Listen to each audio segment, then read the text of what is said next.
2014 पूरे भारत में भगवा रंग की लहर। गुजरात के करिश्माई नेता नरेंद्र मोदी जोरदार तरीके से सत्ता में आए।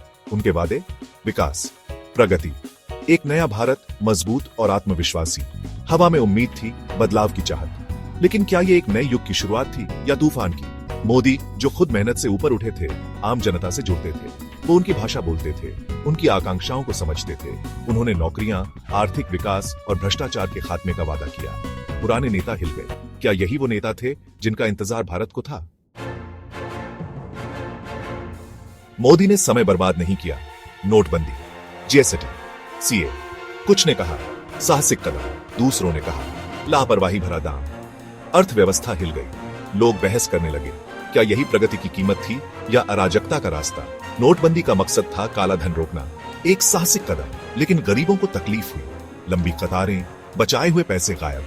जीएसटी ने एकीकृत बाजार का वादा किया। एक जटिल सुधार, व्यवसायों को मुश्किल हुई।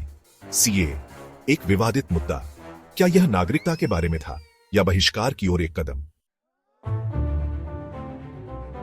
मोदी के समर्थकों ने खुशी मनाई। आखिरकार एक निर्णायक नेता, वो दुनिया के सामने भारत के लिए खड़े हुए। उन्होंने पाकिस्तान को चुनौती दी। उन्होंने वैश्विक निवेशकों को आकर्षित किया। वो मजबूत नेता थे जिनकी भारत को जरूरत थी। लेकिन असंतोष बढ़ता गया। आलोचकों ने एक अलग मोदी को देखा, एक सत्तावादी व्यक्ति जो असहमति को दबा रहा था। अल्पसंख्यकों ने खुद को हाशिए पर महसूस किया। सामाजिक ताना बाना बिखर रहा था।